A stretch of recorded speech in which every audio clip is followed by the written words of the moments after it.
are back now with Elizabeth Kavan. She's a Common Ground volunteer, and she has a recipe for us that is perfect for summer. Today we're going to make a summer stir fry, and I tried to make sure I found a recipe with fresh ingredients that you could even find at a farmer's market if you're not growing them in your own garden this time of year.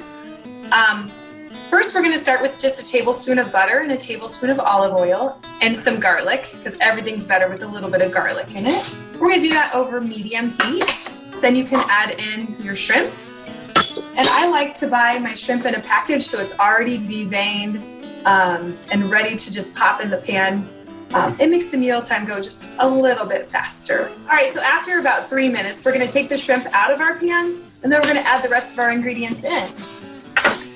So I wanted to make sure we had zucchini to add in, because July is zucchini month in the Midwest.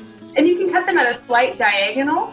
When you're cooking zucchini in a saucepan like this, it's a good idea to do a one layer flat so that they all cook evenly and you don't have some that are easy to bite and some that you can't bite through. They don't cook properly and evenly. And the next ingredient for this recipe is sweet corn. So if you have sweet corn that you eat with your family and you have a couple ears left over, you can slice the corn off the cob and keep that corn so that it's ready for this recipe the next day. The next thing we're going to add to this recipe is another thing that you could find in your garden this time of year or perhaps at the farmer's market, but it's just great little salad tomatoes. I like to slice them in half.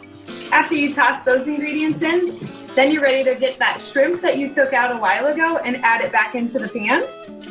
And you're just going to meld all those flavors together.